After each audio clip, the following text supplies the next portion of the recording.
Hello, everyone, and welcome once again to So Very Wrong About Games, a board gaming podcast about board games. I'm your co-host, Mark Bigney. I'm very happy to be here, and with me, as always, is my loyal co-host, Michael Walker. How you doing, Walker? That's me, Michael Walker. How you doing? Happy New Year, Walker. I realize this is a bit late, but unlike other shows, other broadcasts, we're going to let 2022 relax a little bit. Come in. Take off your shoes. Put your feet up. Do you have a drink? Do you want to drink 2022? We're just going to ease into it. We don't want to startle him away, right? He comes out, he might see a shadow, he might run away. He's going to just come on in. I can't help but notice that 2022 doesn't have a biscuit. Good. Let's offer 2022 a biscuit. Have a little snack. Yep. Let 2022 tell us about its day. Some people actually have suggested that we delay. Yes? 2022 just bit my arm off. Oh. And things were going so well. Yeah. Some people suggested actually that we delay yet further so as to be able to give a best of 2021 that was yet more complete. But quite frankly, you're never going to play everything that's released in a year. We did, of course, take advantage of the extra few weeks. But I mean, honestly, if we waited to play every single last thing that we thought was of note, we would only release this around December of this year, if that. And then time just gets all Jeremy-Beremy, and who wants that? Yeah, that's what I was saying. I saw the comments as well. It's like there's just no way you can play everything, and some things that are just not available yet. There's still some games that are still trickling in that are still going to be slotted for 2021. And it's odd. It seemed as though there was an issue when people put their games in Board Game Geek. As soon as they put in a release year, it was locked in. This is not the case anymore, but there are quite a few games that have all been bumped up to 2022 that we were first allotted to 2021. So that's an interesting change for sure. Such is the way of release dates. Anyway, no list is comprehensive, but we are going to give you our top 10 in our year in review. We also have our special categories. We're going to give us your game of the year. But before all of that, Walker, we're going to talk about the games we've played last week, where last week, very much like the notion of a year or release schedule, is a flexible quantity of time. In this instance, it is the quantum between our previous broadcast and today. So, with that in mind, let us begin. Walker, what'd you play last week? I played many dozens things of last week, but I only, I siphoned it down to the ones that I actually want to talk about. Mark, we got a review copy of Fossilis. This is a great gateway game, or if you have a child that really loves dinosaurs, this will be the gate for him. You're sliding around giant mounds of earth, you're uncovering pits, and you're using tweezers to actually pull out bones of dinosaurs, and you lay them on your sheets, and you build your dinosaur, and once you've got all your dinosaur parts, then you score that dinosaur. And you can even shove the dirt so it knocks other meeples off the little plastic tray. Like it's this giant raised tray that has 25 pits in it, and then all these like really thick plastic tiles go on top, and they all slide around and they uncover the pits, and you can, like I said, slide a whole bunch over and have the other players' meeples fall off, and they have to spend time to get back up. All in all, it was an enjoyable experience, and I think it would be a great game for any dinosaur lover. Let me get this straight. Fossilis is basically Operation meets dinosaurs? Yes. Oh my goodness. Unfortunately, no buzzer when you hit the sides, but yes, there are little tiny white plastic bones, and you gotta pick them out.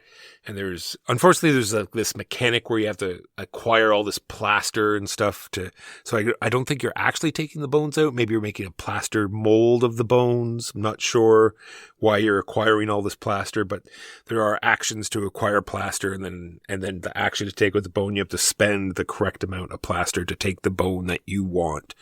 So that's a little, tedium, but other than that, it was fun. So there's some perfunctory resource generation elements that are standing in between you and your awesome tweezers. Exactly. I see. And I think parents would have a great time too, because there's this whole sort of set collection thing happening in the background, because every dinosaur either is a biped or quadruped or from different eras, or they all have these signifiers, and you get all these bonus victory points at the end depending on how your sets eke out. Is the Ankylosaurus represented? The Ankylosaurus is, in fact, represented. All right, good. Then I'm actually looking forward to giving it a try. No Ankylosaurus, no sale. That's my general policy with respect to dinosaur things. I have very firm opinions on the matter. I got to play Into Deep. Into Deep is from Burnt Island Games. Burnt Island Games is the Canadian publisher that first republished Endeavor, and then was responsible for In the Hall of the Mountain King and the upcoming Fall of the Mountain King. Now, Endeavor, they didn't publish in the first instance. They were just merely responsible for giving it the lavish new edition. And In the Hall of the Mountain King, I thought was fine. And so when Into Deep was put up on Kickstarter, I was immediately reminded of how incredibly attractive and functional their previous editions have been. Endeavor's components and In the Hall of the Mountain King's components are very, very visually appealing and tactilely appealing and well organized.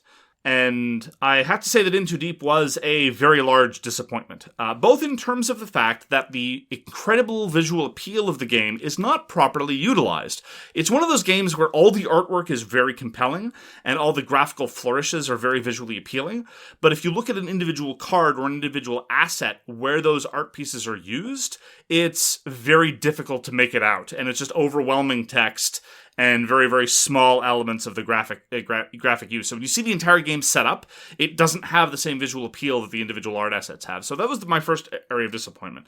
My other area of disappointment was actually, playing the game. So like many Euro games, it's primarily about recipe satisfaction. Make sure that the following assets are in the right place at the right time, and you get to trigger this mission and score points.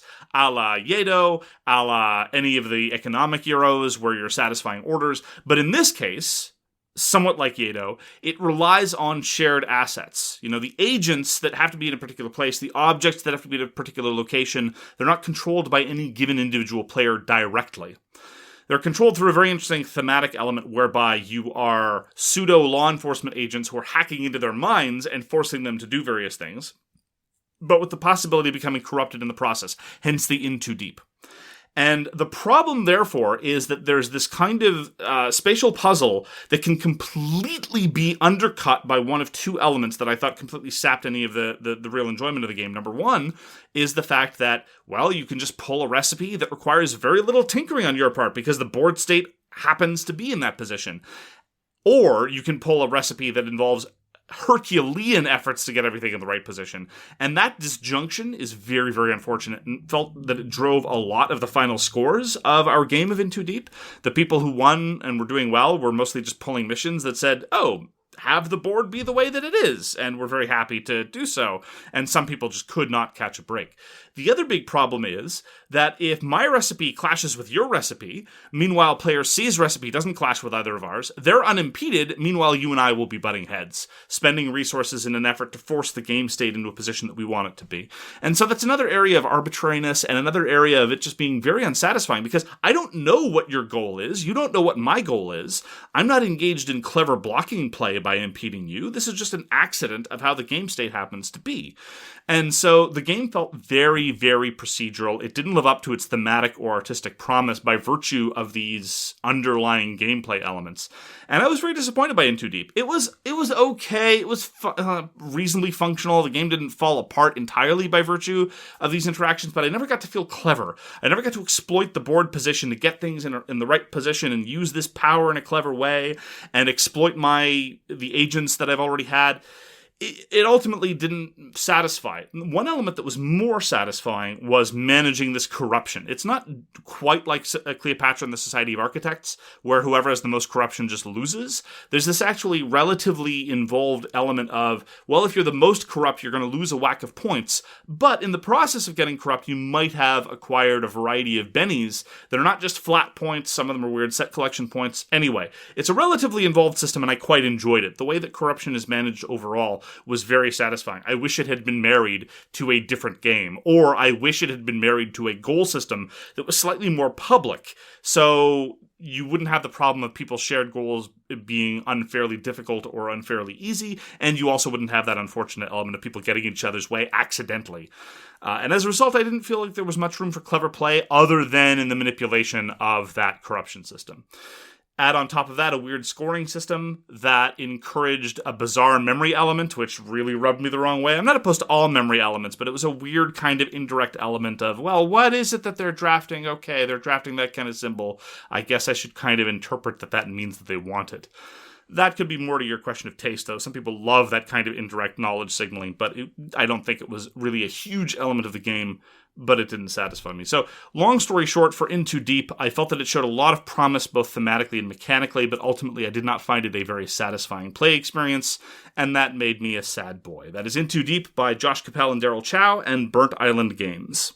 So, Mark, we all know that aliens have visited the planet, And things that you don't know about that is that they really enjoy French toast. I thought they liked cows. So much to the point that when other aliens come back onto the ship and they want to tell their friends what they've seen down on the planet. I'm so confused. Everything must be related to French toast. Played a game called French Toast, Mark. That's the first thing you've said that makes sense. And so you're playing an alien and everything needs to be related to French toast. So you draw a word as the alien and let's say it's wrench. And so your first base is French toast. And someone will say a word like, is it travel? And then you have to decide whether is travel closer to French toast or closer to wrench. So then if it's closer to French toast, you say French toast. And if it's closer to travel, then you say travel. And they say, okay, well, we're getting on the path to wrench. Travel, probably not really close, but you can see where this is going. So next they'll say car, and you'll say, oh, car, because, car and wrenches are both made of steel, and, you're going somewhere. So off you are, and then you can always come back. If they've gone too far off the track, you can go back and start saying travel again, or start saying French toast right back to the beginning if you wish. You do this for about 30 seconds, and then you put out some sort of aids. There's metal or wood or nature, or there's all these base cards that you can put out that sort of steer them a little bit more towards the word that you have. I think it is a fantastic party game. Many laughs. Just hilarious. French toast would play again. An unusual coincidence, French toast is my safe word. Played another game of Magnate the First City. This is the game by James Naylor at Naylor Games. I really got to applaud the fact that James Naylor got a job at Naylor Games. I'm sure that was just a lucky coincidence. He was in the right place at the right time. I'm sure no nepotism was involved whatsoever. This is a lavishly overproduced game with lovely little plastic buildings that is utterly unlike Monopoly in most ways. It is a game of property speculation and avoiding the crash. And now I can say, after with a little bit more experience with Magnate the First City, I can say that it is solid and functional. The problem is that a game of Magnate will probably, in my experience, this is a bit of a false dichotomy, boil down to one of two endgames. Because the game ends when the property market crashes, and then property values take a tumble, everyone sells what they have left, and then the game ends. But if you've sold your property earlier on, you will have earned much, much more money. Balanced against that is the prospect of holding on to property and thereby earning rent. So there's speculation, there's management, there's a little bit of this, that, and the other. And the mechanisms are very pleasing, and I really like how you buy property in Magnate and how you manage it. And there's a weird little dice game that's a little fiddly, but... I was going to say, I heard that there's dice rolling and there could be trouble. The dice rolling, honestly, is not a huge deal. There's not vast swings of fate. And if you play with the advanced tenants variant, whereby the different tenants that you can attract are of different types, I find that actually mitigates the luck considerably. You either roll really well and you get awesome tenants if they're available, and if you roll poorly, you can get something that's reasonably poor for rent purposes, but will probably function just as well for speculation purposes. And that's exactly the kind of dice manipulation that I like. You can invest the resources to try to juke your roll to get the better result and thereby get more rent. But if you fail completely, you're not left with nothing, and what that does is it guides you towards a different use to that token, albeit not shackling you to that decision. So the dice rolling in Magnate I find perfectly fine in terms of the luck mitigation available to you, and beyond which it's just a little bit more complicated to tally up how many dice you have and what modifiers you get. That part is okay, but it's probably one of the most obtuse elements of Magnate the First City. The issue that I have is that so far I've seen the game boil down to one of two possible endgames. Either the crash is precipitous, it comes out of nowhere, people did not see it coming, and it wasn't easily broadcast, in which case the people who just sold the more property recently, either because they speculated the crash might come or because they needed that influx of cash flow or some other reason, then they do quite well. Or the game proceeds at a steady enough pace, and the ending of the game is very, very clear. It's clear when the crash is going to happen. Then everyone just sells their property at the before last turn, and then the game becomes a little bit staid, a little bit predictable from that perspective. And ultimately, therefore, I think that Magnate the First City, although an interesting conceit and is very, very pleasant to play, the way the endgame works turns it into a more one-dimensional, one-trick pony than it should be. So this, again, is an instance of a game having lots of interesting things to do and lots of visual appeal and a very approachable theme well executed, but ultimately undone by its endgame condition being far too dispositive. Like, I have no idea how it works. Haven't played it. No idea. But, I mean, is the end game triggered by like, the money running out? I'm just wondering if you can sell your crappier properties, thereby decreasing the bank and having it crash earlier than people expect. No, the way the crash is precipitated is by pulling cards off of this deck. And the card will say, the crash will now happen more soon, and or when the crash happens, properties will be depreciated by this amount. And the number of cards that get pulled at the end of the round is a shockingly organic function of what the economy in Magnate has been doing. Are people selling a lot of property? Is the property market overheated? Have people been engaged in not enough advertising? Are there not enough tenants around? Is there really low vacancy rate in the market, etc., etc.? And so that may cause huge numbers of cards to be pulled or small numbers of cards to be pulled. The issue is that the cards range in value from 0 to 3, and that can have a massive impact on when the crash happens. You could have a relatively calm property market and only pull 2 cards. And if those 2 cards are -3s, well then that can turn a relatively stable game on its ear, either ending it precipitously or causing the crash to be all but certain a turn or 2 from now. And again, I'm drawing a bit of a false dichotomy here. I would be happier if the ending of the game were a little... The timing worked a little bit more like the games you're talking about, where it's a question of busting the bank, i.e. 18xx games, Food Chain Magnate, games of that ilk, where the ending of the game is uncertain, and it will absolutely have an impact on the game, and you can exert some advantage by virtue of seeing it coming, but it is not A, quite so determinative, and B, it's not quite so blunt. And so I think that some version of that, maybe if you'd had the ending based on some bank, maybe a bank with a hidden reserve, or even a random reserve, some hybrid model that Food Chain Magnate has, I think that would probably do more credit to the other subsystems of Magnate the First City. But as it is, the end game, although a moment of tension and a moment of great reveal, you pull that card and everyone groans and the game's over and you count out your money, in terms of its influence on both the pacing of the game leading up to it and the victor, I think that it undercuts rather than enhances the other choices you've made along the way. Also, just as I've said before, I would be much, much happier with Magnate if it had half the components and half the price. It's a little bit ridiculous in terms of the plastics that's being thrown around. Think Big City Anniversary Edition.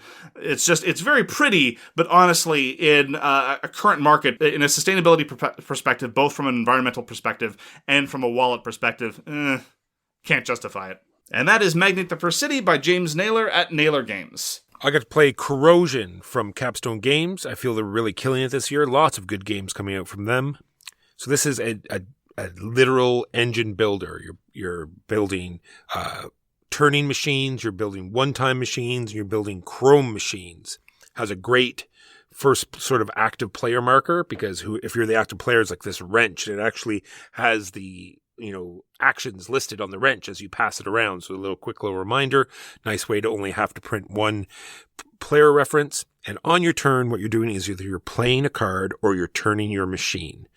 Now, as you turn the machine into the active area of the machine, it's always like the wherever the arrow is on the little dial, that whole system is going to corrode at the end of your turn.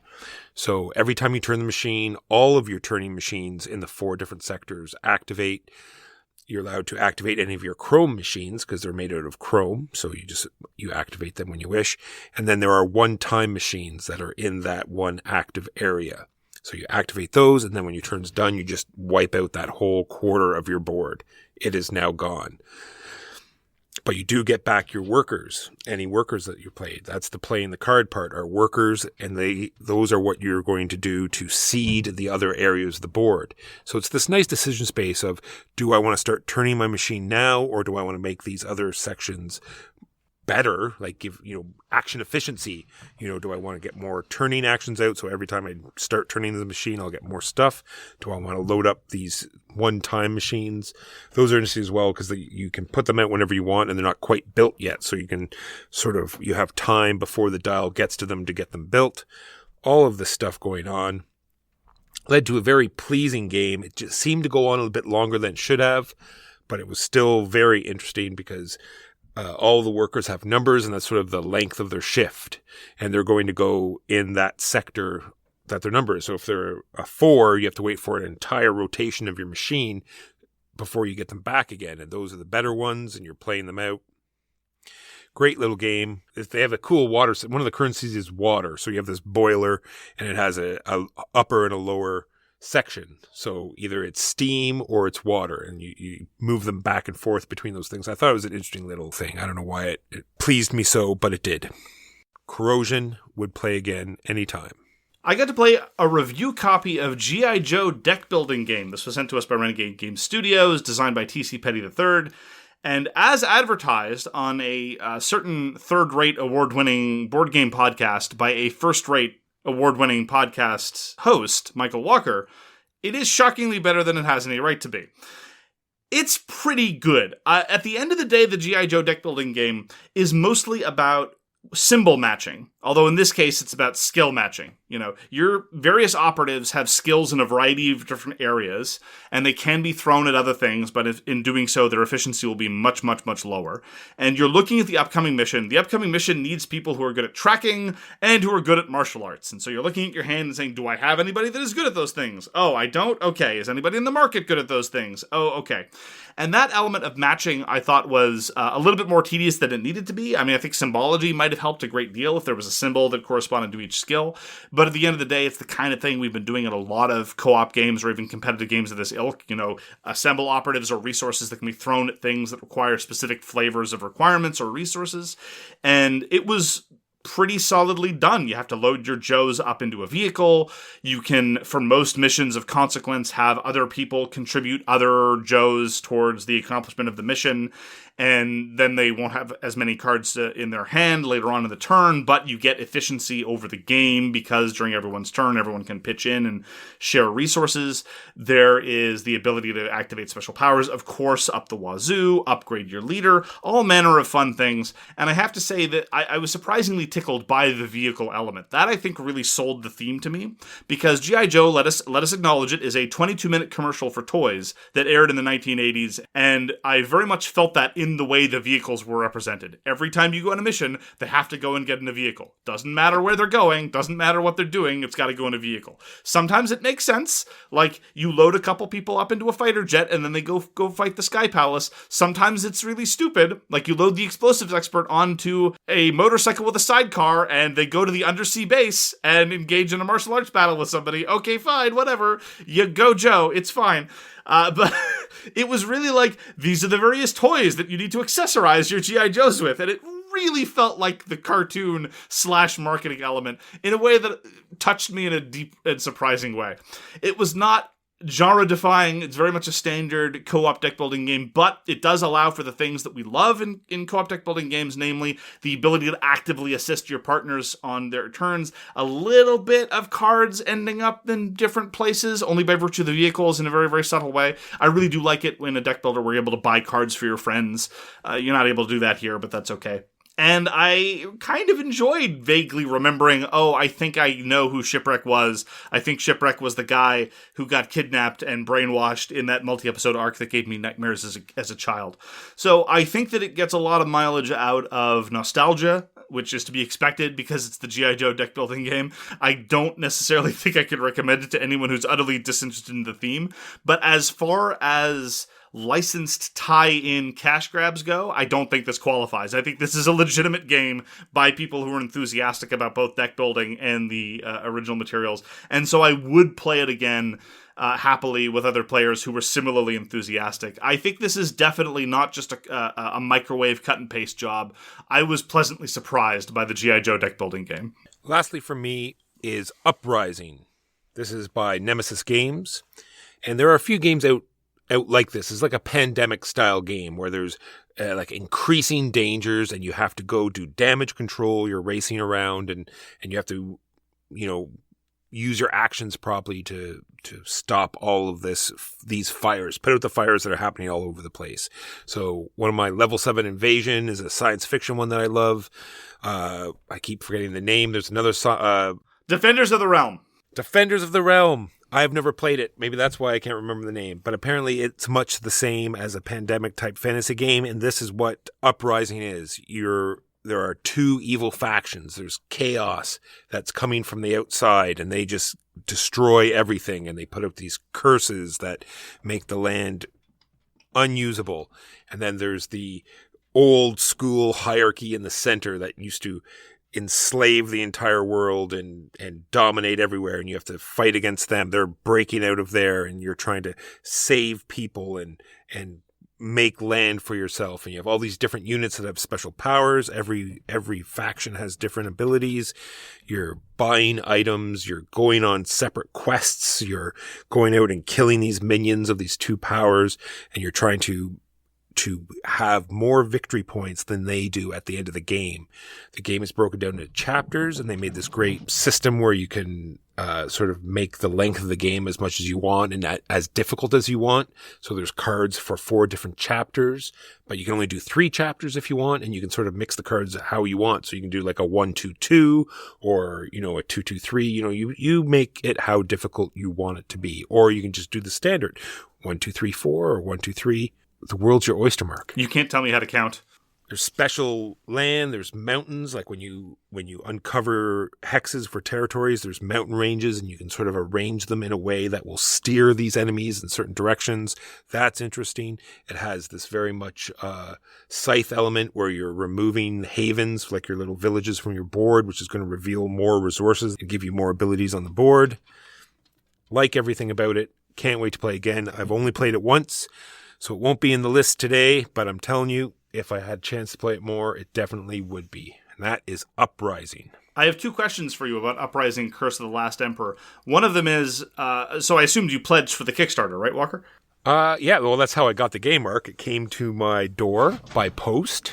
It said, it had my address on it. Yeah. And the box came. Yeah. So Mark, I have so many Kickstarters. Like, how am I possibly supposed to remember if I pledged for it or not? It must have. My name was on the box, Walker. It's mine. Was it? I don't know. I would think, when a box comes, Mark, I get so excited. I really don't usually look at the name. I'm sorry. Walker has my game. Everyone needs to know about this. I'm sending out an international APB. Walker has my game. Number 2, I saw it build aggressively on the Kickstarter page as a co-op 4X. They kept saying that it was a 4X style game. They were very much pitching it as that kind of thing. Did you get those kinds of 4X vibes? Oh, for sure. Yes. You're building up your troops. You're going out, you're exploring hexes because there's going to be a number of enemies on it or resources that you want behind those hexes. You're expanding your havens because that's how you're getting victory points at the end of the game or at the end of each round. And so very much so. They have a great system of, tracking the health points and how they move. And it doesn't rely on the pandemic sort of. So level 7 Invasion is very much like a pandemic game. The aliens build up in sectors. They explode out. There's only one tiny bit of exploding in Uprising where, if there's ever 3 skeletons in an area, then it turns into something bigger. And it doesn't happen that often, and it's not the main part of the game like it is in these other pandemic-like games. I think you're right to identify most co-op games as being fundamentally pandemic-inspired in a lot of ways. The sort of Matt Leacock's fundamental bones, no pun intended with the skeletons, of pulling a bad card and there might be some explosions by virtue of the concentrated badness in some areas, has left such a looming shadow over most co-op designs. I don't think it's a problem. I enjoy lots of games of that ilk. But I am intrigued by the fact that you keep emphasizing that Uprising Curse of the Last Emperor avoids that same pattern in a number of ways. So I'm very much intrigued, and I'm very much looking forward to giving it a try. Yeah, and the component quality is ridiculous. Like the havens that I talk about that are your villages, you get to build little tiny walls around them and towers in the center. So they evolve into these really cool looking villages. And the enemies, they have these garrisons that are like 3-tiered palaces that's how you gauge how powerful they are. Acrylic pieces instead of miniatures. So that it's like full color. Very interesting to watch. Very fun to play. Yeah, the acrylic standees are one of the other reasons why I pledged for this on Kickstarter. Full bleed art, front and back. Did you pledge for this? I'm sorry. Oh, was that your box? Oh, I'm sorry, Mark. I got to play a game called Monstrology. Monstrology is a riff on Deception Murder in Hong Kong. What happens is it's a co-op game, and an individual player pulls a card. All the cards are well-drawn child-style monsters, and they're imaginary friends. And so players are like, this is my imaginary friend. It's this weird monster that kind of sort of looks like a fish, but also kind of sort of is wearing a golden mask and kind of sort of has bony arms or whatever. I'm not doing the art justice. It's very good, but if I say Dixit style, I think everyone knows kind of what I mean. Sort of interpretive, but here it's just a single monster, no background art or what have you. And then what they do is they pull a random placard, of which there are many, many, many, and the placard might have, what are your monster's 3 superpowers? And there's a list of about 20 to 30 superpowers, and you indicate 3 of them. Or it might be, rank your monster on a scale of 1 to 5 across these following 5 attributes, like intelligence, hunger, whimsy, things of that nature. And there's a considerable variation, as I said, in terms of the placards of what you indicate. And then the player who pulled the monster puts that out, draws a certain number of random monster cards, sight unseen from the deck, shuffles them with their own monster, shows all the monsters, and then all the other players try to guess which monster is the player's imaginary friend. And it was very visually delightful. I wouldn't put the art on the same level as, say, Dixit or Mysterium in terms of how evocative and how compelling the different artwork is. But to a certain extent, it needed to be a little bit clearer than those pieces, so I understand. And some of the placards were very intriguing. I very much liked them. One of the key difficulties in playing Deception Murder in Hong Kong is sometimes you pull a placard and it's useless. It just doesn't apply to the crime at hand.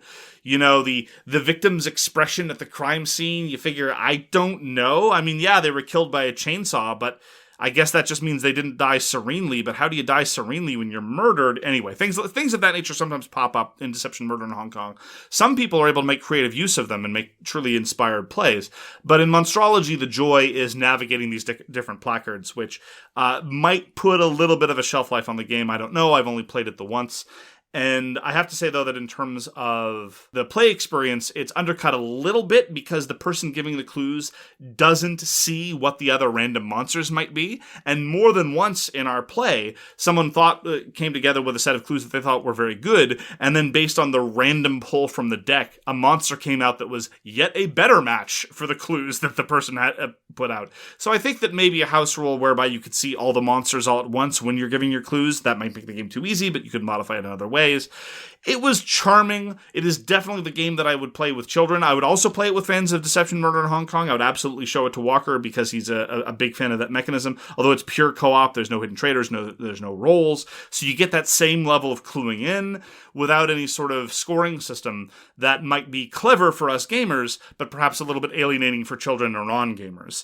And so Monstrology, I think, manages to leverage that in a very approachable and engaging way. That is Monstrology by Andy Lubershane.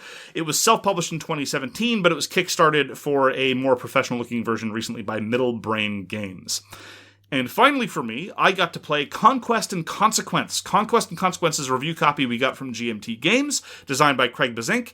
Walker can trot out his one joke about GMT Games now if he wants to. Walker has passed. He will not be trotting out the one joke about GMT Games right now. He will reserve that option for later on. I can say that Conquest and Consequence is sort of an evolution of the Triumph and Tragedy game system that Craig Bazink published a few years ago, which is a 3-player game focusing on the Western theater of World War II. But it starts in 1936, and war might never break out. It might break out between different factions that you might expect, or it might break out right away. Similarly, Conquest and Consequence is a 3-player asymmetrical game about the Pacific theater of World War II.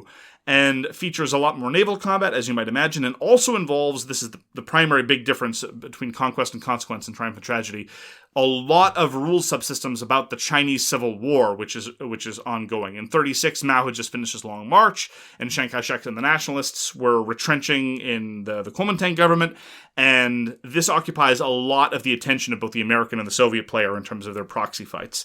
So the rules grit has increased a fair bit. Triumph and Tragedy was a pretty approachable game as far as historical war games go, but Conquest and Consequence has a number of additional situations where, like, wait a minute, so if I use my proxy power to do this thing against this other main national power and control changes who gets to do what in that new province kind of thing.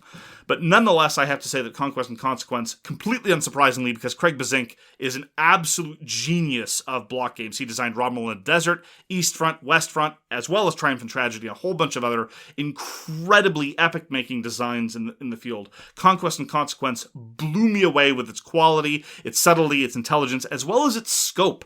A lot of people say that Triumph and Tragedy doesn't get to call itself a historical war game because there are too many what-if scenarios. So many people, when playing a Western Front grand strategic war game, want France to fall in the exact same way in 1939 and 1940, the same way that it fell at... I very much appreciate the additional scope and additional options in games like this. Sometimes I want to see things play out exactly the same way they did before, but I do appreciate the additional scope and options. Conquest and Consequence was an absolute joy. If you're at all interested in a sort of jump in complexity from your average Euro game, but not necessarily way off the deep end into a 12-hour style monster, I think the Triumph and Tragedy and Conquest and Consequence are absolutely candidates for your attention. And suffice to say, you'll be hearing me talk about Conquest and Consequence later on in this very same episode. So that was Conquest and Consequence by Craig Bazink at JMT Games. See, I didn't have to make the joke, Mark. You did it for me. So you said it was Conquest, right? You blew you away. It was a great game. And then the consequences is you have to put that ugly-looking thing on your shelf. So, on to the top 10, or really pseudo-top 11, of 2021. It's true. We here at So Very Wrong About Games cannot count, and so we each have our own personal top 10s, and we collectively have a game of the year that we both agreed on. Walker and I have not heard each other's top 10s, but we do have an agreement on game of the year, and so with that in mind, Walker, what was your 10th best game of the year? Number 10, Mark. Korra, Rise of an Empire. Mark, you want tracks? I got tracks for you, man. I got tracks on the board. I got tracks on your player board. I got tracks everywhere you need there to be tracks. I didn't ask for tracks, Walker.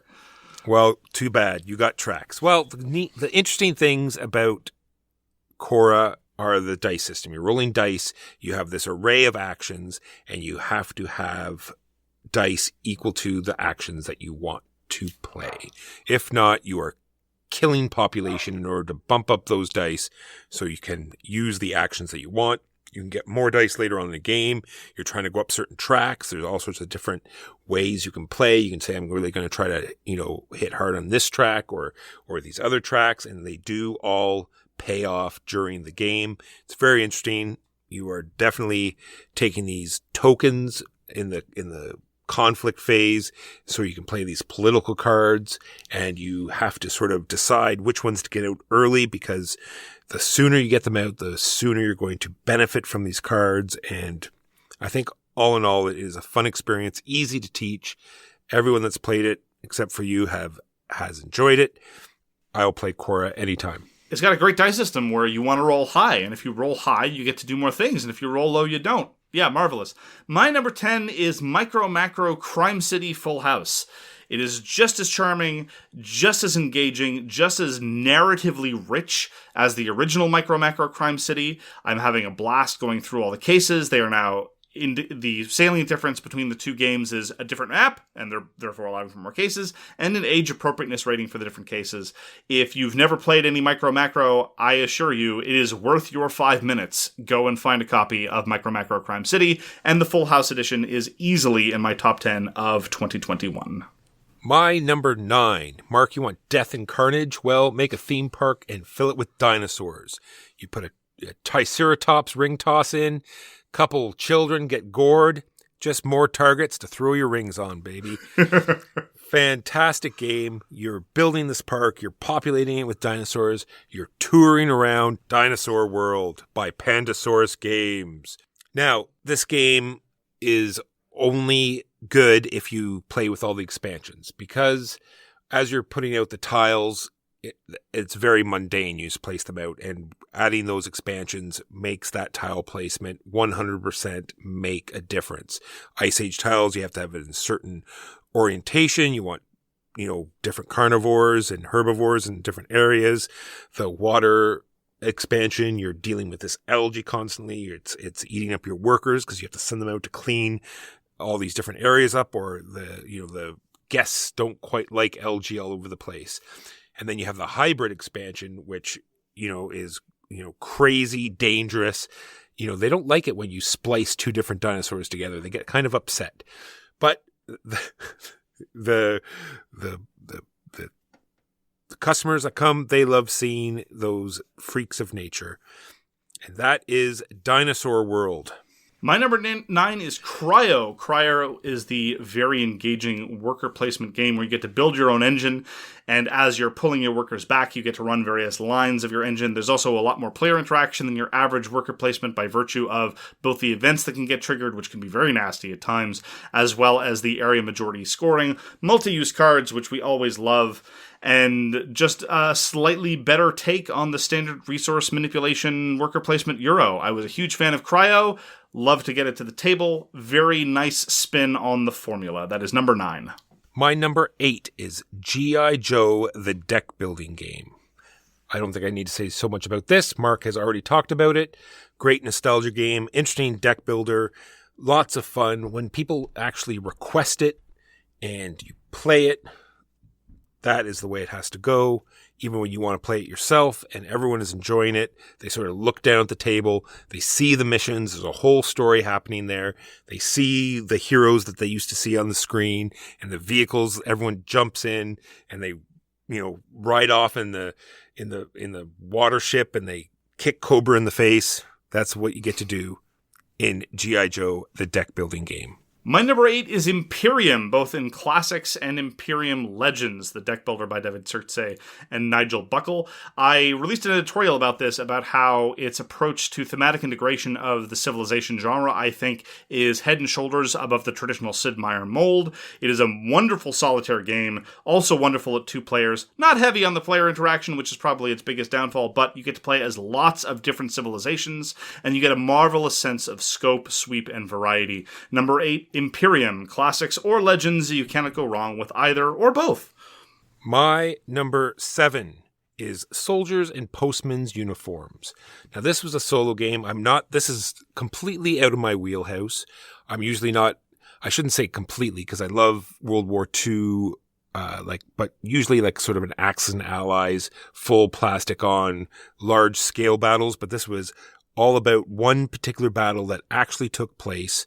It had tons of decision spaces of where to have your guys, how to have them armed, where they needed to be in certain times, what losses you're willing to take in the game.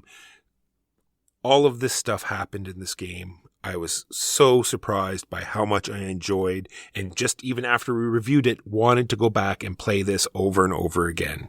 I will be mentioning that later. Number 7 for me was Comet Blood and Sand. I agonized a bit over to what extent we should allow reprints and redevelopments into the list, and then I said, you know what? 2021 was a hard year. If it's got any new content, and Mark, you want to talk about it, put it on your list. And I said, you know what, Mark, you're right. I have had a hard year. I should be able to do what I want. And then Mark said, you're right, Mark. And Mark both agreed to themselves. Comet Blood and Sand is, I think, the best version of Comet thus far. It has some of the best elements of the expansions of the original game and is much, much better than that horrible 1.6 kludge that they introduced, which sucked a lot of the fun out of the game. Comet Blood and Sand is one of the best all-time weird troops on a map games where you're shopping for special powers and shoving divine abilities against each other.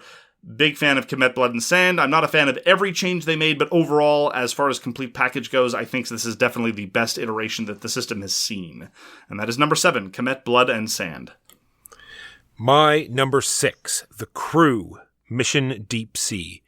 If you love The Crew in space, you are going to love Mission Deep Sea. I didn't mention this in the games we played this week because it's going to be on the list, and I will talk about it now. Mark, in the space version, you had all these different tokens and the logbook, and you'd pass out the tokens, and you'd be like, okay, what does that one mean again? And what do you do? Well, they fixed all of this in Deep Sea, Mark. It is so great. Have you had a chance to play it yet? It is on my list of games that got away. I have not yet played Mission Deep Sea, and I feel terrible about it.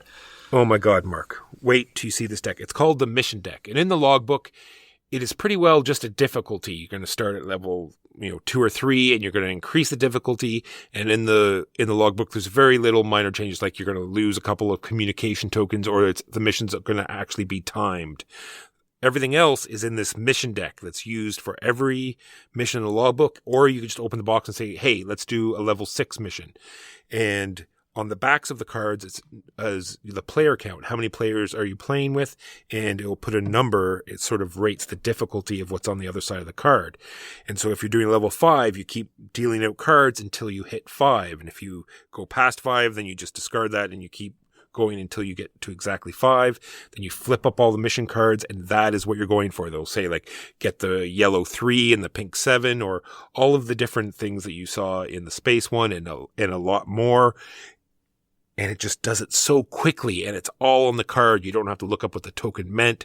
There's no, oh, is this what they mean now, or anything. It's all there. It makes it so much better. It just brings the crew, elevates it to a new level. I just can't wait to play it even more. Number 6 for me is Whale Riders, the Reiner Knizia game, where tempo is king, where you really have to worry about market manipulation in a very, very subtle, very simple way, but nonetheless really emphasizes the trade-offs you need to make about getting to where you need to go, about buying low and selling high, about competing against your other players and worrying about the end of the game. It does a whole bunch of things that a lot of other games that I've talked about even this week just don't do. So Magnate the First City was trying to play with tempo. Whale Riders does it so much better. Satisfying specific recipes in order to get points. In Too Deep tried to play with that. Whale Riders does it so much better. And it is an incredibly simple game to teach. If you want to show somebody, even just in the past year, that Euro games have not run out of steam, that you can still have an incredibly slim rule set and tense decisions, Whale Riders is absolutely something that I would recommend. Whale Riders by Reiner Knizia is my number 6. All right, we are halfway through the list. Great time to say that we generated these lists using a website called PubMeeple, where you input all of the games. We inputted 20, and it faces them off against each other, and then it ranks them for you. So you don't actually get to put all of the games in, the sort of ranks that you want. It sort of pits games against each other, and it will populate for you. So sometimes things can be in odd order that maybe you go back. Speak for yourself. I own my list entirely, Walker. I know I own it. I'm just saying when you sort of look at it, some of these things seemed odd to me. But anyway, moving on. My number 5. Reiner Knizia might be a couple times on the list. Who knows? Siege of Rundar. What a fantastic co-op game. This huge castle that you put in the, 3D castle you put in the middle of the table. You're going to have catapults. You're going to have siege engines. You're going to try to be defending against orcs and trolls, trying to dig your way out, uncovering goblins that you have to quickly deal with so you can keep trying to, get your getaway tunnel, crafting buildings, doing deck building. It's all there. Reiner Knizia knows how to make games fun. That is the Siege of Rundar, my number 5. My number 5 is For Science by my personal friend Eric Royce. For Science manages to reinvent stacking, which continues to blow me away every time I play it. Marvelous blend of different things to do cooperative. It is a cooperative real-time dexterity game, which again makes it very, very niche, but that is absolutely the niche that I am in. Delightful, humorous, satirical, as well as brain-bending in the best possible way, while still requiring a steady hand. And honestly, if any of those attributes are things you can't do, there's still a role for you in For Science. I can't do the tile-laying, puzzle-solving game most of the time. I just delegate that to other people, just like real scientists do. So it's a simulation game. For Science is an utter delight. I highly recommend it. For Science is my number 5. My number 4, Coffee Traders, another Capstone game. In Coffee Traders, you're making these plantations, you are buying coffee, you are selling coffee, you are making buildings, you're improving the lives of these farmers, and it has I keep saying a disconnect, but disconnect usually means it's a bad thing, but what I'm talking about is even if you don't have a presence in a plantation, you can still buy coffee there. So it doesn't matter how much you've built it up or how great you've made the plantation. Everyone gets a chance to buy coffee there. So it's these two separate phases of building up different plantations and then buying coffee and then selling coffee, and lots going on, maybe sometimes too many things going on. But all in all, it's a very interesting puzzle of when to do certain things, how to spend your resources, because you have a limited number of workers. Either you're going to send them to sell or you're going to send them to build buildings. Decision spaces all throughout every phase of the game.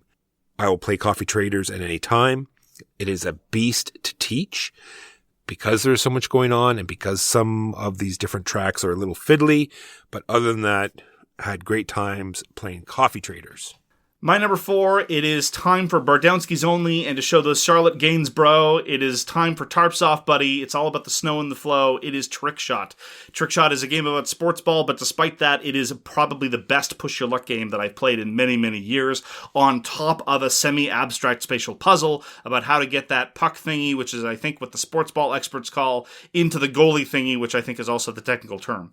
It has marvelous little hockey player figurines that don't even look at all like the ones on Letterkenny, but I'll forgive it for that. Room for expansion. Note, Artem Nichiporov, call me. And I absolutely adore all the variation that's put on top of what is fundamentally a very, very simple dice game system that consistently breaks my brain every time I sit down to play it. A marvelous two-player game, despite the fact that the theme does nothing for me, despite my Canadian roots. I absolutely love Trick Shot and cannot wait to play it again. That is my number 4. My number 3, Reiner Knizia, Witchstone. Another combos on combos game. You are placing a tile in your cauldron. It is creating chains of different actions. You use all of these actions on all sorts of different things on the board, whirling around the pentagram track, rocketing up the wand track, making potions, area, root making on the big cauldron, or area control, whatever you want to call it, building buildings, doing stuff. Easy to teach. Lots, like moving the crystals around, like not only placing the tiles in your cauldron, but there's these crystals that are blocking, figuring out the easiest way to move them out of the way and or right off your cauldron. Lots of things to do. Witchstone. Could we have a sidebar, Walker? I would just like to mention, it's really quite surprising how few crossovers we've had so far on our list. Well, Mark, I sent you the list of games that we played this year. Like, it's if you true. compared that to the last year, I bet you last year would be 1/3, if not less. That is an excellent than the games point. we played this year. And it's worth emphasizing, I probably should have said this before, 2021 was an amazing year for games. You said before you had gotten your list to top 20. I couldn't get it down to lower than 25. I could not, I couldn't pare down that last 5 from the list. And I can tell you right now that last 2 will not cross over at all. You haven't even played these last 2 games. Okay, well then. My number 3 is therefore probably going to be the only crossover, and that is going to be a solitaire historical war game, and that is Soldiers in Postmen's Uniforms by David Thompson. This is the 3rd game in the Valiant Defense series. The 4th game, Lanzarath Ridge, is going to be up on crowdfunding by the time you hear this. Is it a game about the Battle of the Bulge? Yes. Do I not care about the Battle of the Bulge? Yes. Do I think that a series of rhetorical questions are a poor way to advance an argument? Also yes. Will I nonetheless back everything that David Thompson does? 100%. Soldiers in Postmen's Uniforms, I think it manages to balance the narrative of Castle Itter, the 2nd game in the series, with some of the more crunchy decision-making of Pavlov's House, the 1st game in the series, is thereby the sort of synthesis of some of the best elements of historical wargaming, specifically that narrative historical evocation with quality decision-making and surprising results. It is a marvelous game and a splendid intro to historical solitaire wargaming if you haven't given it a try before. That is number 3, Soldiers in Postmen's Uniforms. Apparently there's an app for Pavlov's House. I'm going to have to go check it out, because if there's an app that runs all this stuff for you, then I can't wait to give it a try. I've played the Steam version of Pavlov's House. I've talked about the Steam version of Pavlov's House. It's very well done. Sweet. All right, my number 2. Now, there is going to be big battles for the table space for the next... There's either going to be Uprising, or this next game is Steam Watchers. Because I am a sucker for troops on a map game. And we have played this several times in the last couple of weeks. As soon as I got it in, finally. And there is sort of a Euro element to this fighting game. Because you are going to start Steam Watchers pretty well the strongest you're going to be for the whole game. And you are racing around to these plummets of steam that are coming out of the earth, but you don't want to pile your guys in there because these big steam funnels create a sickness. So you sort of want to wait till they die down, and then you build farms there which sustain your people. And every time you're in this steam, you're getting up this incubation track. And once you get to a certain point of this incubation track, you're starting to block off things on your player board. Like, now I can't do as many special actions. Now I'm not going to have too much of this special power that we use throughout the whole turn. Or now I don't get to have as many troops on the board because you're blocking off all these different things. And then when you get to the very highest point, you have to start losing troops. And that's going to lose you points at the end of the game. So you're attacking the other players, and it's very much you throw out any turtling or building up your economy. It's all about attacking. You are trying to take these farms away from people. You are trying to get to these steam vents before they can. There are special cards. There are you're picking occupations at the beginning that give you special abilities. All sorts of things happening. I can't wait to get you to try this, Mark. Steam Watchers by Mythic Games. Like I said, I'm a sucker for troops on a map. My number 2 is Tribune, the reprint by Spielworks. It gets on the list by virtue of new content. The new content is not my favorite part of the game, but Tribune is my favorite worker placement game, and even the lesser version of Tribune is still a brilliant game worth trying. So if you have any enthusiasm for worker placement, but nonetheless lament the fact that it is often just a lazy way to distribute resources and or encourages generic games that don't have a whole lot of player interaction, Tribune is the answer to all of your woes. Even bad Tribune is some good Tribune. My number 2 is Tribune. Side note, that is reprint number 2 for Mark's list. Has new content. My number 1, Bitoku by Devier Games. Now, if you were to make a game that had everything that I loved, this would be it. Super crunchy. Dice worker placement that you can upgrade the dice or the more you use them, they downgrade. Worker placement areas that matter. And not only do they fill up quickly, but if there is a die already there that's higher than what you have available, then you're going to lose out on a lot of that action. You have to place a die that's either equal to or higher. And then there's other worker placement games where people can pull their workers back at different times, so it's going to free up spaces for you. This has this in a little bit where those worker spaces, they can cross the river, so you can try to hold out and go to other places, and hopefully they're going to move out, so then you can get your lower dice in there. So there's a lot of waiting. The art is incredible. They have 2 different sets of cards that you're going to use. One is for a path on your own player board. The other are your action cards that you're playing. And they use like a completely different art style for both. Both are amazing. Even the player pieces, the board. I really like everything about Bitoku. I can't wait to play it more. People keep trying to get me excited about Bitoku. I just can't. I'm not getting there. I'll try it. I'll absolutely try it. People keep wanting to make me think that I'm missing out. I'm not feeling it yet. My number 1, I spoiled this earlier on in the show, is Conquest and Consequence, an absolute brilliant reimagining of an already brilliant design.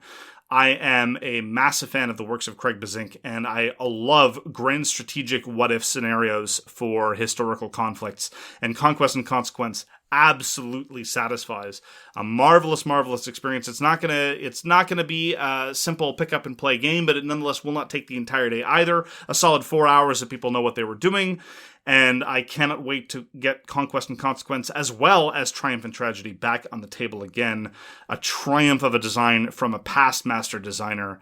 My highest possible recommendation. My favorite game of the year, personally on my top 10, is Conquest and Consequence.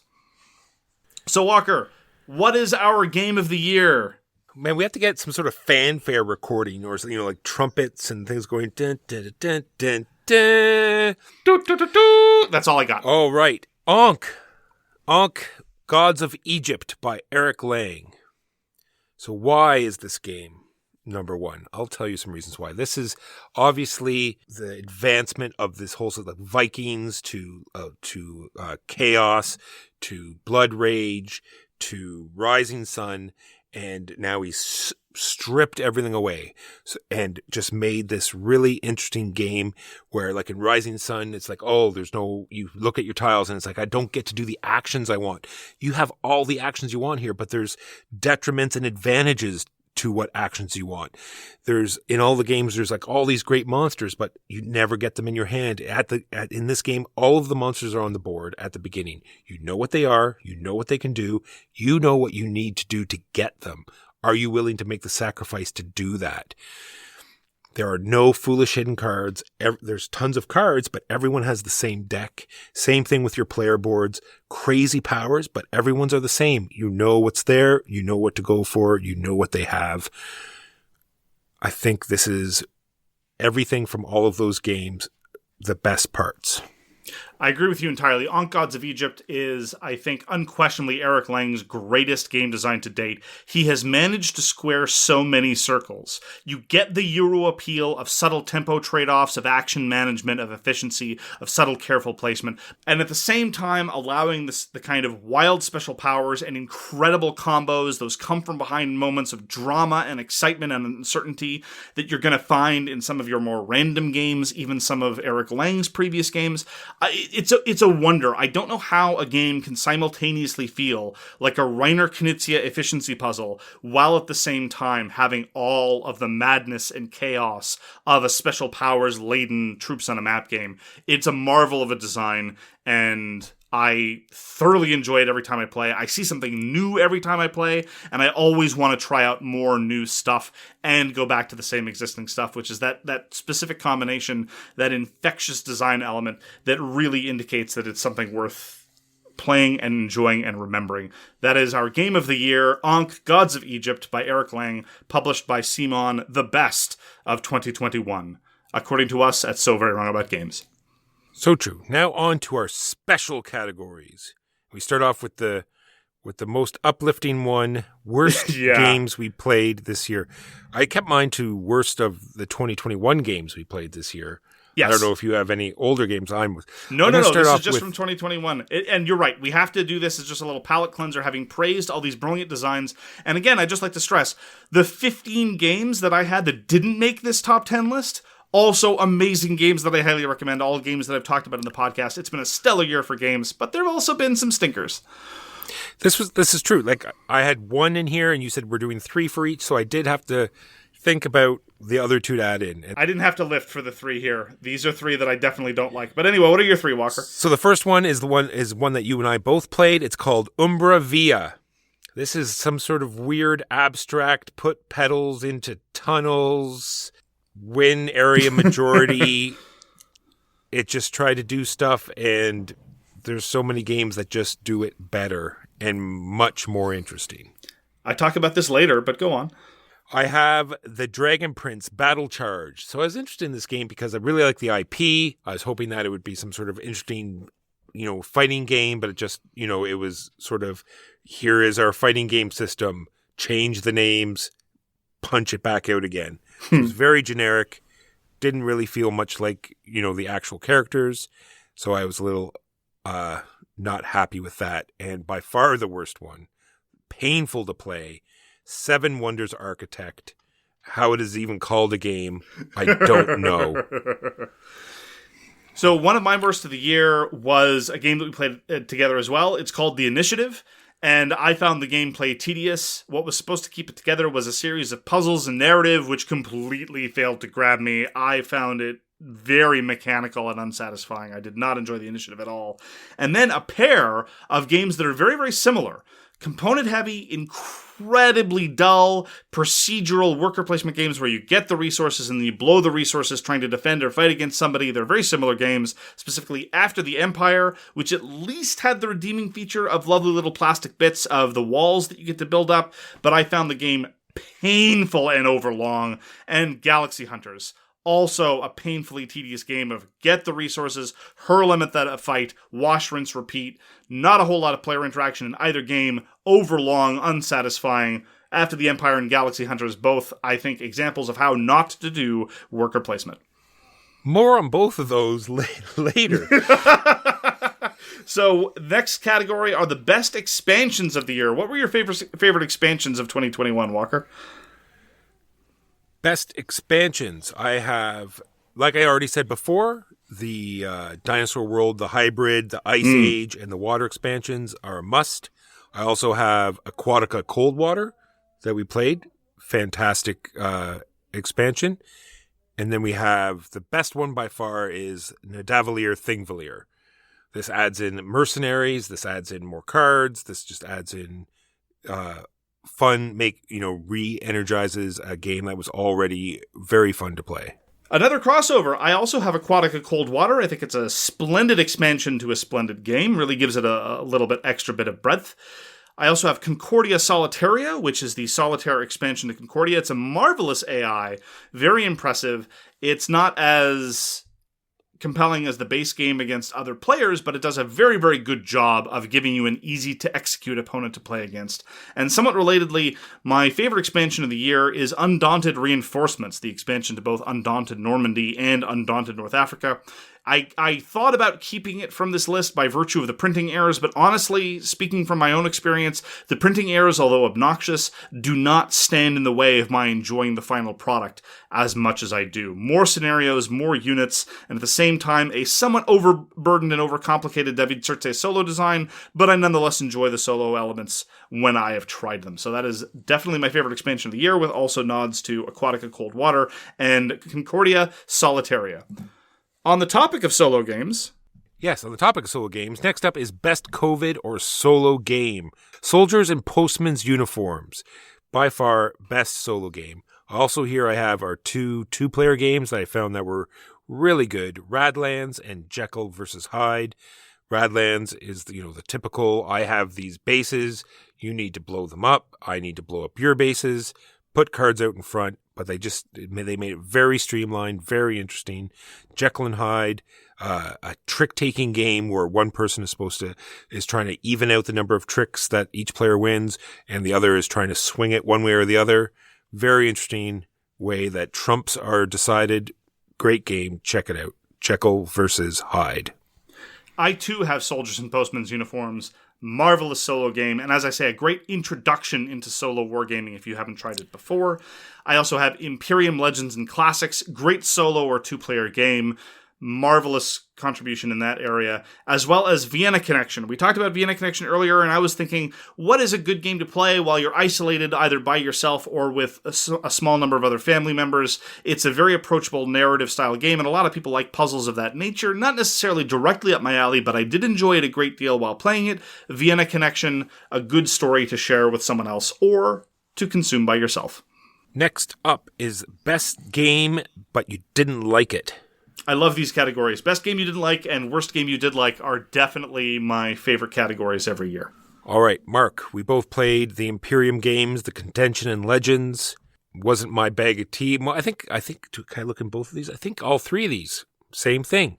Deck milling. Anything that's deck milling, hate it. Oath, Chronicles of an Empire and Exile, same thing. Going to territories, milling the decks for cards that you need. Pax Viking. Milling the one side of the deck for the different, actions that you're going to get, or territories, or heroes, or all the different things. Pax Viking, I can see how good it is. There are so many things I like about it, but would never choose to play it. I too have Oath Chronicles of Exile here. People keep trying to tell me how brilliant a narrative and how full of storytelling and universe Oath is. I don't see it. I've tried. I'll probably try another couple times. But for me, Cole Worley is very much hit or miss. He's always interesting, but sometimes I don't like the games. And Oath is definitely in one of the miss category for me. I also have Umbra Wea. Umbra Wea is a very, very tight, interesting design, I think. It just doesn't do it for me. It's a little too tight, a little bit too abstract, and with weird ripple effects that I feel like I should be able to anticipate if I were smarter. Very much in the Per Silvestro style of game design, where in order to win, you have to sacrifice your position. And that is a very clever game element. It's just not one that speaks to me personally. And finally, on good games that I didn't like, That Time You Killed Me. A positional abstract that almost convinces me that it's not a positional abstract, but it's still just a positional abstract. Very well designed, definitely will find its audience, but not for me. Next category is worst game, but you did like it. Bad mechanics, terrible mechanisms, but oh my god, was it fun. And these are the two games that you've already talked about, After the Empire and Galaxy Hunters. Loved both these games. Building your bases, defense, figure out which way they're coming in, make sure you have the right troops on the walls, build back up, turn it from wooden fences into stone, get the towers, put out the fires. Interesting game. That's After the Empire.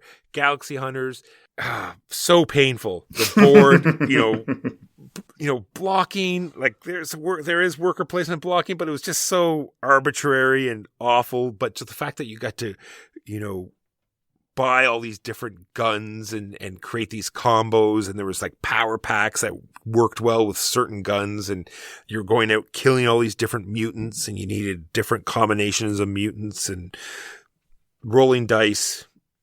Galaxy Hunters, painful, but still had fun playing. And lastly, Dice Miner. It gets boring awfully quickly, but you can just see the interesting, like rolling all these big chunky dice and trading off the beer so you can let someone, so you can pick 2 dice, but they get to roll and they get extra dice and it's like almost like a roll and write type style, all these different combos of the dice. Lots of interesting things there. Asymmetric powers. It was very interesting, and I would play it anytime. Dice Miner. For me, I've got Groundhog Day the game. It is just a subtle variation on the mind, and it's not super thematic, but I'm such a sucker for the movie, and I do enjoy playing it. It's a silly little cooperative activity. Groundhog Day the game is very much one of Prospero Hall's lazier design elements, but trying to make up for on theme and charm. And for me, the charm overwhelms me, and I do enjoy Groundhog Day the game, even though I don't think there's much there. Gargoyles the Awakening, I talked about this. This is a bone standard cookie cutter co-op move around, roll dice, fight monsters kinds of things, but it's gargoyles, so I'm very happy with it. What can I say? I have no excuses. And finally, this might be a little bit controversial. Llama Dice. Llama Dice is not even the top 5 push your luck in the top 5 push your luck games by Reiner Knizia, I think, and probably not even of the top 5 Reiner Knizia games of the past year. But I'm still willing to play it because it's so quick and enjoyable, and watching people suffer is always enjoyable. Now, did I contribute to making them suffer by virtue of any of my choices? Nah, not really. But still, there are llamas, there are dice. I'll be happy to chuck them around. So now, on to the next one, which is the biggest disappointment. Which games you thought were going to be fantastic, but fell flat. Sleeping Gods, Mark. So many people talking about Sleeping Gods, the grinding, it's the grind game, and use up your health, go back and fill it back up again so you can grind it back out again and fill it back up again, back and forth. Sleeping Gods, awaken garbage. Second is a game that you and I both played. Is it Sashin? Shassin. Now, when we read about this, we both thought it was great. Deep moral questions. Getting down to what is morally correct, or different ways you could, like old Ultima style, building your character. What political dilemmas as well. Political, yeah. Yes, but unfortunately, what it broke down to was, if I answer this way, I'll get pink, and if I answer this way, I'll get red. Well, I really want the red, so I'll answer this way. And so it quickly just turned down to gaming it out and fell flat quickly. And then Denia. The art was fantastic. This was a review copy. It had this spirum where you're putting workers in between cards. So that sort of thing. You're sort of building up these different buildings and putting your robots in between them so you can draft these dice and trigger these actions.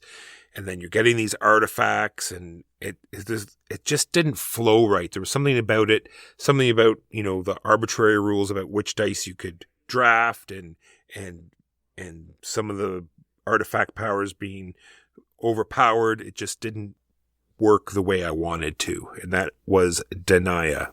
I agree with you about Shassin. It's also on my list. I was very much looking forward to Shassin. I had a great enthusiasm for the premise, as well as just the physical production and graphic design and audacity of the design, but I agree with you. It just became gamey and mechanical very quickly, and it didn't do a good job of embellishing that. Into Deep, which I talked about today, also makes my list. I was very much looking forward to Into Deep, and I was very, very disappointed by it. And finally, I think this is going to be another controversial entry, Siege of Rundar. I kind of enjoy Siege of Rundar. I'm not saying it's a bad game or I don't enjoy it, but I had very high hopes because Reiner Knizia has done very excellent co-op games. He arguably reinvented the modern genre with his Lords of the Ring game. He's very good at deck building as well. His El Dorado deck builders are amazing, and so I thought I can't wait to see his co-op game with deck building elements.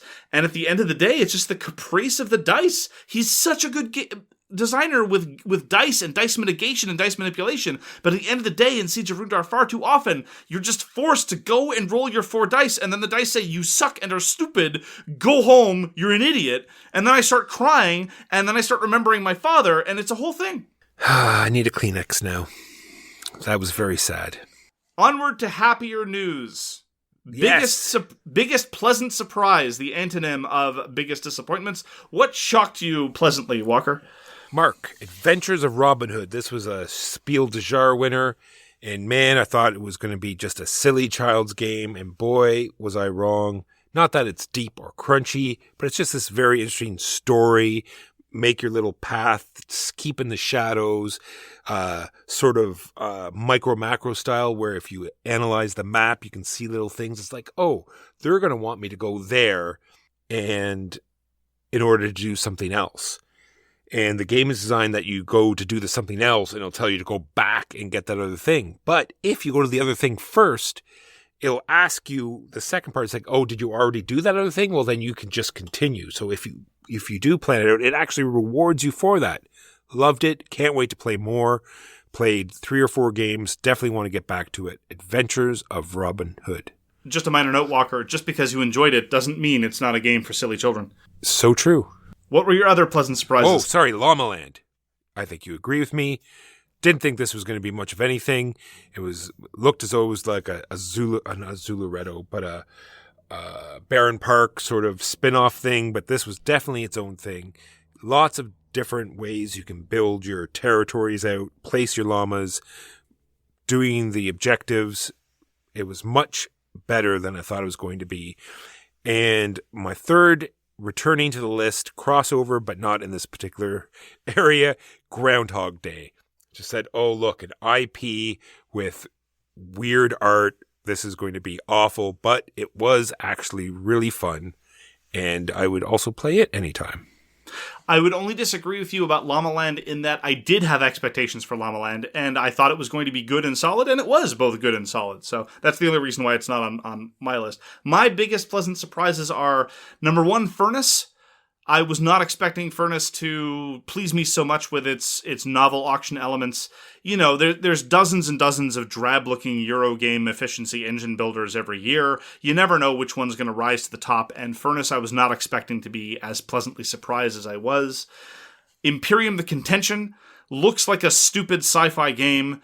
It even describes like a stupid sci-fi game, but is really, really well done. And its ambition in terms of presenting solo, deck construction, multiplayer, involving both military conquest and a pseudo point system. It avoids a lot, if not most, of the multiplayer conflict issues, and has lots of pleasant card effects and lots of satisfying confrontational fighting.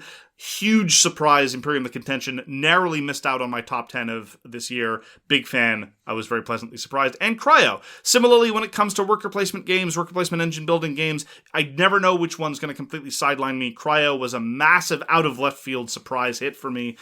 Big fan with very low expectations. That was Cryo. I love this category. I feel so positive now. Now, Mark, for the ones that got away. So these are games that... How much time do you got? I know.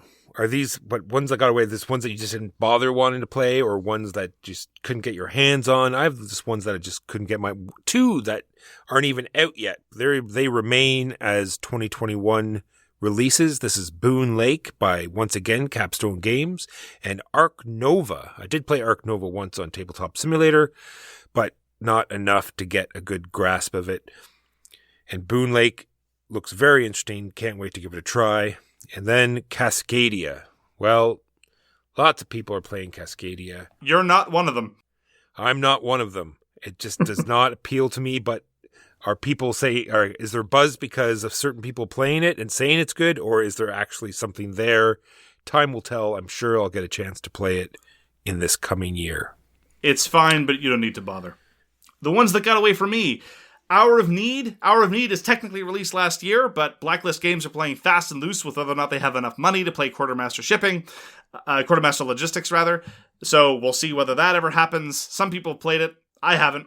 Uprising Curse of the Last Emperor. I wonder whatever happened to my copy that shipped in 2021. Maybe I'll be able to track it down. I haven't heard about it. I'll look it up. I don't know what it's all about. Maybe it's supposed to be good?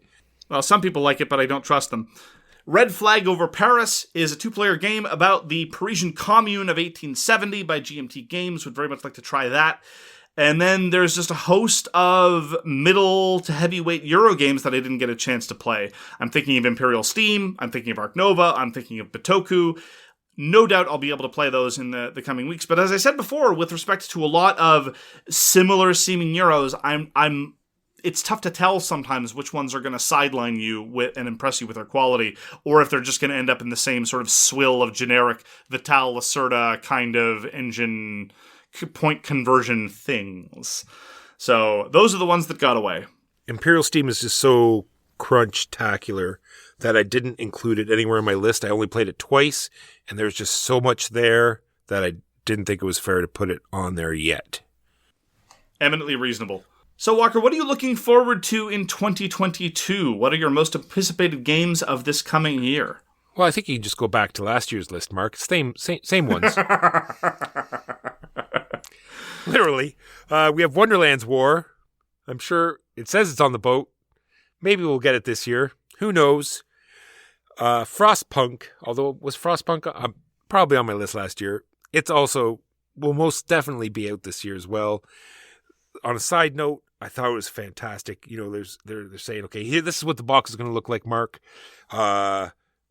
We have a lot of, cardboard inserts we're going to have to punch outs that we have to put in. So, the lid's not going to quite fit on. And the same was for your Uprising box. It was about an inch off the bottom.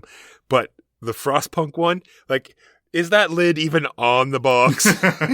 It's got at least a full 6 inches where it's just going to be wrapped and, you're going to open it up and you're going to have this giant stack of punch-outs. Very funny. And last but not least, most anticipated, Hidden Leaders.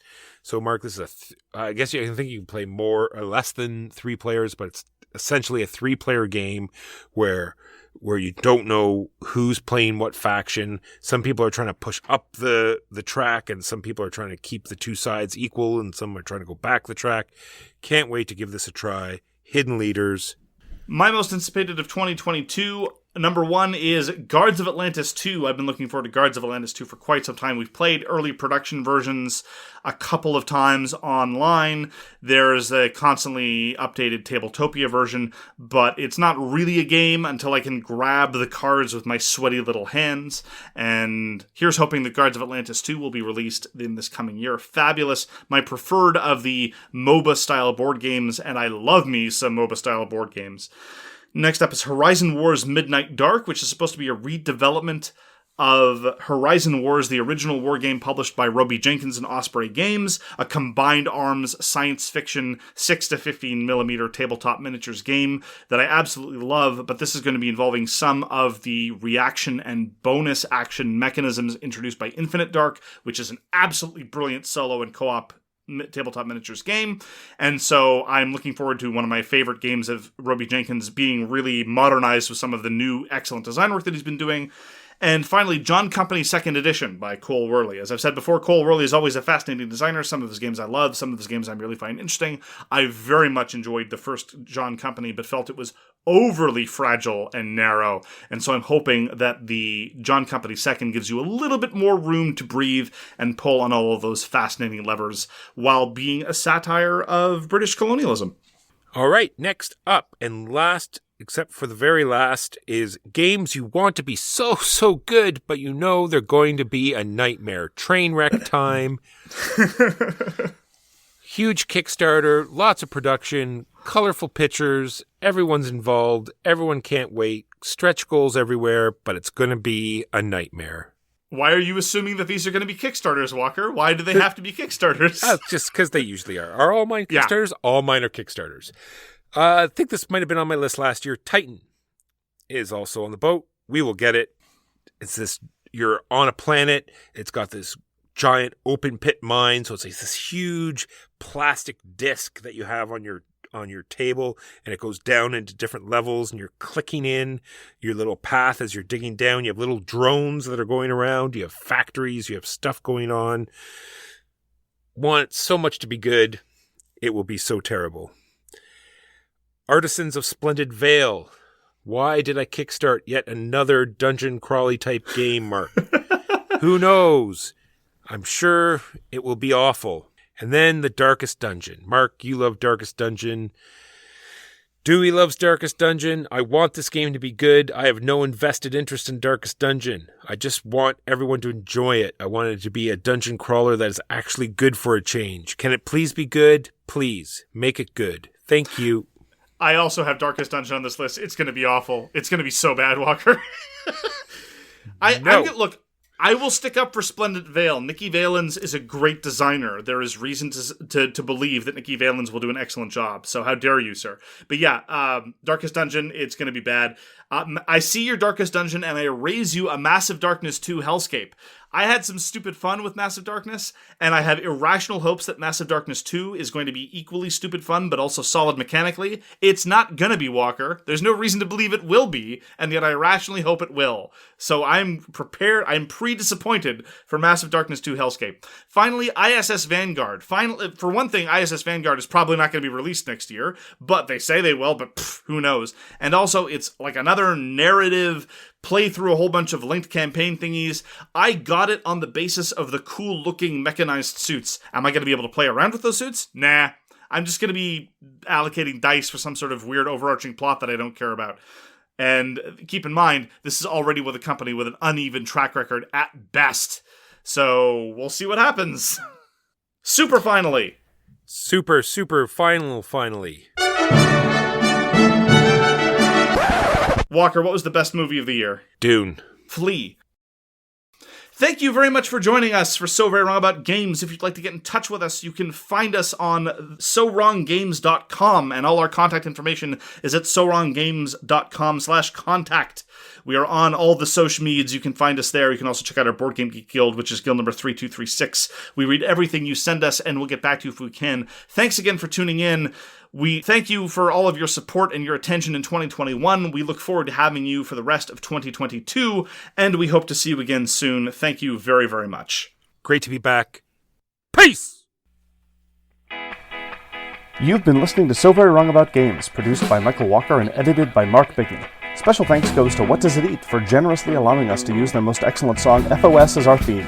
You can find them at whatdoesiteat.com. You can reach us by email at soverywrongaboutgames@gmail.com or on Twitter at SoWrongGames. Thanks very much, see you next time, and always, try to be right, but remember you are so very wrong.